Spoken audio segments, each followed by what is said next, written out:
Hello everyone, my name is Sarvesh in watching my YouTube channel. एक तो मैं आप लोगों से फिर एक रिक्वेस्ट करूंगा, अभी हमारा जो मैक्सिमम था वीडियो पे लाइक का वो 300 का था। लास्ट टू लास्ट वीडियो में मैंने बोला था तो वो 200 कुछ तक पहुंच चुकी है। सो आई रियली वंडर कि ये वाली जो वीडियो है इस पर जो आपके लाइक्स हैं वो मुझे सबसे ज़्यादा मिल जाएं, वो सबसे ज़्यादा लाइक्स वाली वीडियो मेरी हो अब तक की। तो 300 से ऊपर का टारगेट मैं लेकर चल रहा हूँ and I need your support in this. ठीक है, दूसरा, इस वीडियो के अंदर भी आप लोगों को स्ट्रक्चर्स मिलने वाले हैं जो मैंने ग्रीन से कर दिए हैं। फिर अगर मैं किसी एक आधा का ग्रीन हाईलाइट करना भूल गया हूं तो मैं उसको वैसे ही बता दूंगा वर्बली। आपको उन चीज़ों को यूज़ करना है और कमेंट बॉक्स में सेंटेंसेस बनाने हैं। तो ये वीडियो शुरू करने से पहले मैं उन लोगों के नाम बताना चाहूँगा जिन्होंने लास्ट वीडियो में उस कमेंट सेक्शन में सेंटेंसेस बनाए। ठीक है, तो उसमें है सुजाता चौहान, गीतांजलि त्रिपाठी, कशिश सोनी, अंतरिक्षा चौहान, एक अमृता अमृता बिंजोला, ये एक नया नाम है जो मैंने देखा है यहाँ पर।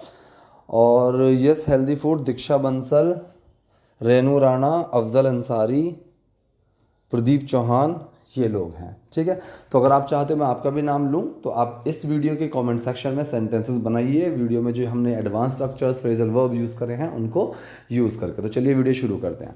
देखिए, पहला सेंटेंस है, मैं पिछले काफ़ी समय से इससे जूझ रही हूँ। मैं पिछले काफ़ी समय से इससे जूझ रही हूँ।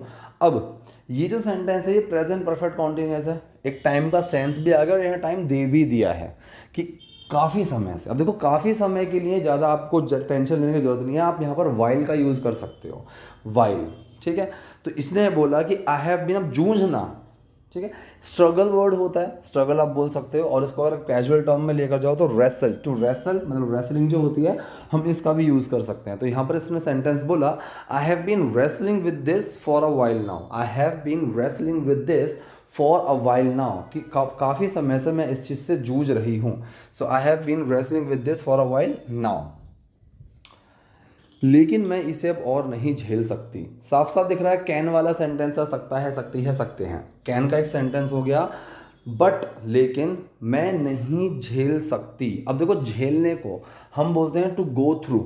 अब गो थ्रू का मतलब होता है किसी चीज़ से होकर गुजरना, किसी सिचुएशन से होकर गुजरना, किसी चीज़ को झेलना।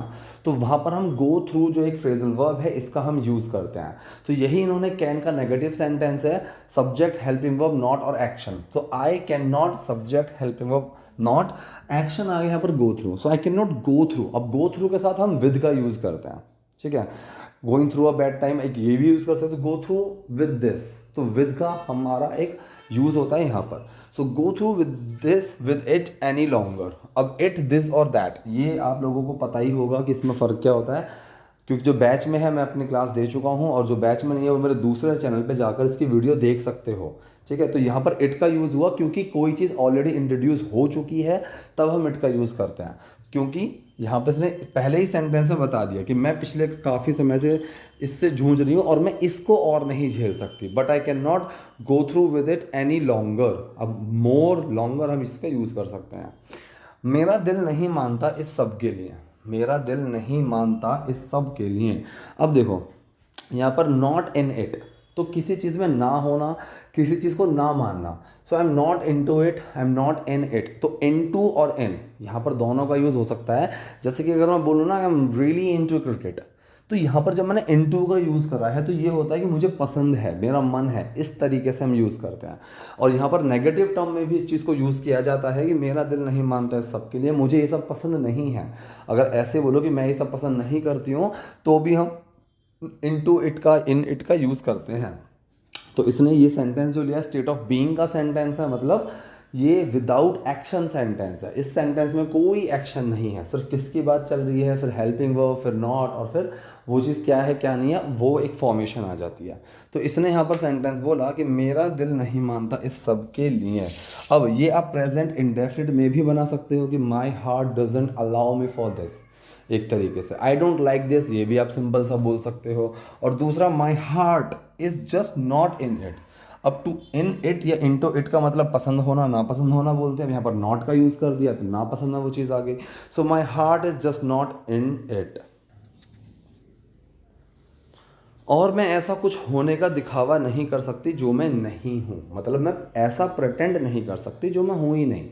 ठीक है, तो ये भी कैन का ही नेगेटिव सेंटेंस हुआ। And I can not pretend to be, होने का। अब हम हो रह बन के लिए क्या यूज़ करते हैं, बी का यूज़ करते हैं। तो यहाँ पर वही चीज़ थी, होने का। ठीक, तो अगर आप चाहो तो यहाँ बीइंग लगा सकते हो। So I can not pretend being someone, वो होने का। ठीक है, और टू लगा दिया है तो आईएनजी लगाने की जरूरत ही नहीं है। So I can not pretend to be something, तो मैं वो सब होने का ड्रामा या वो सब होने का दिखावा नहीं कर सकती जो मैं नहीं हूं। अब जो के लिए यहाँ पर विच का यूज़ कर सकते थे।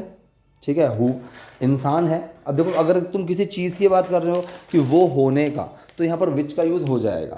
ठीक है, वो इंसान नहीं हो तो हु का यूज़ भी हो जाएगा। विच और हु दोनों याद ना आ रहे हो तो दैट का यूज़ हो जाएगा। और दैट भी याद ना आए तो कुछ मत लगाओ, यही तो चीज़ मैंने बताई है। तो हम क्या बोल सकते हैं, I can not pretend to be something which I am not. I can not pretend to be something, अब समथिंग की जगह फिर सम वन हो जाएगा अगर हु का यूज़ करोगे, क्योंकि इंसान की बात आ जाएगी। So I can not pretend to be someone who I am not. That का यूज़ करो कि I can not pretend to be something that I am not, और दैट को भी हटा दो, कुछ मत लगाओ। So I can not pretend to be something I am not. तो मैं वो ऐसा कुछ होने का दिखावा नहीं कर सकती जो मैं नहीं हूँ। मैं अपनी इच्छाओं और अपने पिता की अपेक्षाओं के बीच फंसी हुई हूँ। अब यहाँ पर देखो, टर्म होती है टेयर बिटवीन, इसी की फॉर्म लगे टॉर्न बिटवीन। टॉर्न बिटवीन का मतलब होता है किसी दो चीज़ों के बीच में फंस जाना, किसी दो अलग अलग सिचुएशन के बीच में, मतलब दुविधा में पड़ जाना। तो मतलब एक कन्फ्यूजन में होकर फंस जाना किन्हीं दो चीज़ों के बीच में, वहाँ पर हम टॉर्न बिटवीन का हम यूज़ करते हैं। तो यहाँ पर इसने इसी सेंटेंस को सिंपल प्रेजेंट में रखा है कि मैं इस कंडीशन में हूँ। तो कंडीशन का मैंने बताया हुआ है कि अगर टर्म हम ऐसे यूज़ करेंगे, अगर ऐसी टर्म यूज़ करेंगे कि जिसकी फॉर्म चेंज होती है, तो उसकी फॉर्म थर्ड ही होगी। जैसे कि मैं सरप्राइज की कंडीशन में हूँ, सो आई एम सरप्राइज्ड। मैं टेंशन की कंडीशन में हूँ, सो आई एम टेंस्ड। मैं ओवरवेम की कंडीशन में हूँ, सो आई एम ओवरवेम्ड। ठीक है, तो यहाँ पर इसने यूज़ करा आई एम टॉर्न बिटवीन, मैं फंसी हुई हूँ माई ओन डिज़ायर्स, मेरी खुद की इच्छाएं। ठीक है, एंड माई फादर्स एक्सपेक्टेशंस, और मेरे पापा की अपेक्षाओं के बीच में। ठीक है, उनकी जो एक्सपेक्टेशंस हैं, उनकी जो उम्मीदें हैं, उनकी अपेक्षाएं हैं उनके, और मेरी जो खुद की डिज़ायर है, जो मेरी खुद की इच्छाएं हैं, उनके बीच में मैं फंसी हुई हूँ। So I am torn between my own desires and my father's expectations. तो पीछे हट जाओ और मुझे छुओ मत, इसने कहा, तो पीछे हट जाओ और मुझे छुओ मत। So back of. अब ये जो टर्म है हमारे पास, इसको हम बोलते हैं बैक ऑफ। बैक ऑफ का मतलब होता है पीछे हट जाना, कदम पीछे ले लेना। स्टेप बैकवर्ड, एक होता है स्टेप फॉरवर्ड। स्टेप बैकवर्ड का भी यूज़ कर सकते हो कि भाई पीछे हट जाओ। Step step down, step down का भी यूज़ करते हैं कि एक कदम नीचे उतर जाओ। ठीक है, और यहाँ पर बैक ऑफ, पीछे हट जाओ। ठीक, तो ये चीज़ बहुत यूज़ होती है, बैक ऑफ। बैक ऑफ जैसे पुलिस या आर्मी में बहुत चीज़ होती है कि पीछे हटो। ठीक है, सो यहाँ पर सो बैक ऑफ, तो पीछे हट जाओ, एंड डोंट टच मी, और मुझे छुओ मत।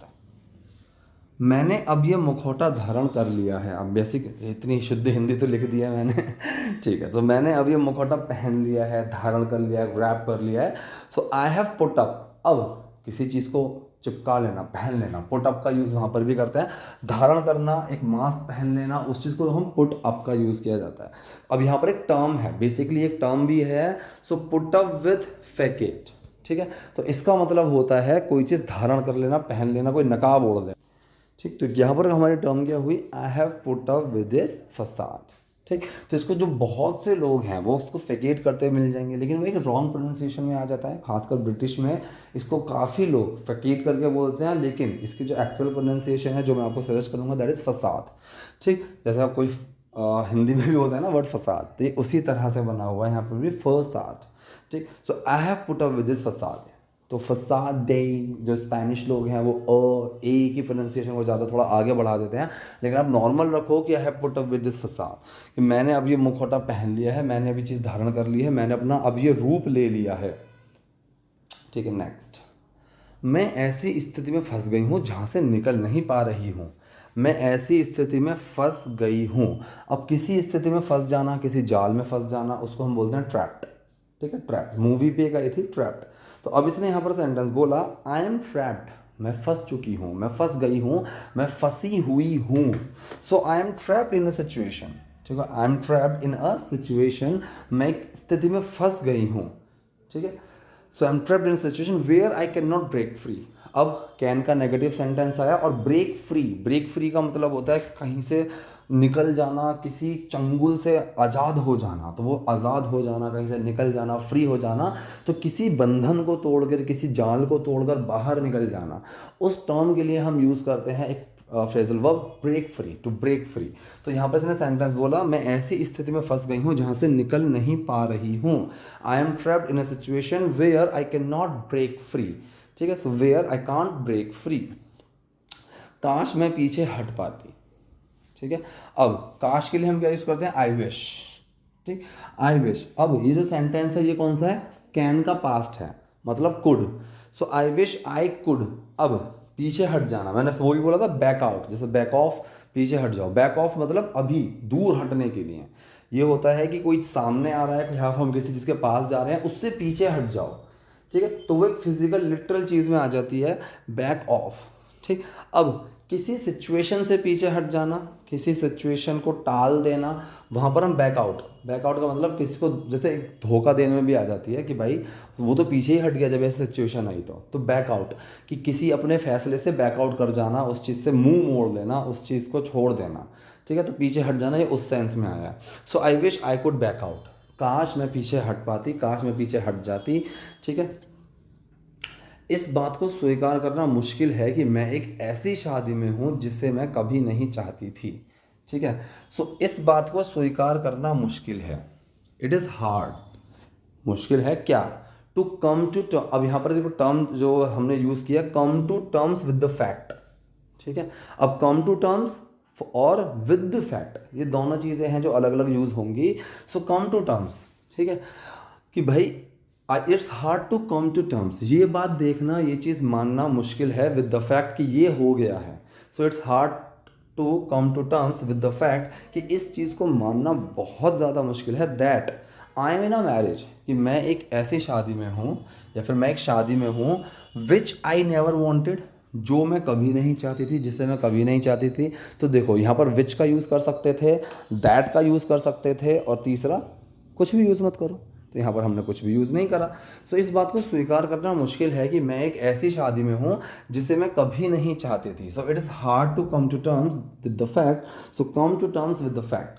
ठीक है, तो ये चीज़ मानना जो हो गया है, इस तरीके से। So it's hard to come to terms with the fact that I am in a marriage I never wanted, मैं एक शादी में हूँ जो मैं कभी नहीं चाहती थी। आई am in a marriage that I, या फिर विच आई नेवर वॉन्टेड, जिसको मैंने कभी नहीं चाहा था। इस बारे में किसी को बताने की हिम्मत मत करना। अब यहाँ पर इसने कहा कि इस बारे में किसी को बोलने की, किसी को बताने की हिम्मत मत करना। So don't you dare to tell about this to anyone. ठीक है, अब यहाँ पर मैंने बताया हुआ है, जब भी हम ऐसा कोई सवाल करेंगे कि जहाँ पर क्वेश्चन मतलब ऐसी चीज़ आ जाएगी कि ये चीज़ मत करना, वो चीज़ मत करना, तो वो डू नॉट से शुरू होगा। अगर मैंने इसको यू शुरू में लगा दिया, यू डोंट डेयर, तो मतलब इसका क्या बनेगा, ये प्रेजेंट इंडेफिनिट का नेगेटिव सेंटेंस बन जाएगा कि ये चीज़ करने की हिम्मत नहीं करते हो। ठीक है, तो ये ऑर्डर वाले सेंटेंसेस में आते हैं। ग्रामर टर्म्स इनकी बहुत अलग अलग होती हैं इन सेंटेंसेस की, लेकिन आप सिर्फ इतना मानकर चलो, यहाँ पर आप किसी को कुछ करने या ना करने के लिए बोलते हो। अब दूसरा क्वेश्चन एक ये भी आया था कि भाई क्या तुम हिम्मत नहीं करते हो, सो डोंट यू डेयर, वहाँ पर भी ये चीज़ आ जाएगी। लेकिन ये कॉन्टेक्स्ट में आपको बात के समझ में आ ही जाएगा कि कहाँ पर आप कोई चीज़ ना करने के लिए बोल रहे हो और कहाँ पर आप कोई सवाल पूछ रहे हो। सो इतना इस चीज़ में कंफ्यूज होने की ज़रूरत ही नहीं है बिल्कुल भी। अब इसने कहा है कहीं मैं कुछ गलत ना कर बैठूं, कहीं मैं कुछ गलत ना कर बैठूं। अब देखो इसके लिए हम यूज़ करते हैं लेस्ट, लेस्ट आई शुड या फिर लेस्ट समवन शुड। लेस्ट और शुड जो दोनों साथ में चलते हैं ना, कि कहीं ऐसा ना हो मैं भी ना हूँ। So lest I should also not come, या फिर I also should not come, तो ये इस तरह से चलता है। तो इसने कहा कहीं मैं कुछ गलत ना कर बैठूँ, lest I should do something wrong, lest I should do something wrong. ठीक है, तो ये थी आज की वीडियो, आज के सेंटेंसेस। आई होप वीडियो आपको यूजफुल रही होगी। कोई डाउट, कोई क्वेरी हो कमेंट बॉक्स में जाइए, वहाँ मुझसे पूछिए। वीडियो पसंद तो लाइक कीजिए, नए हैं लाइक सब्सक्राइब दोनों कीजिए। Thank you.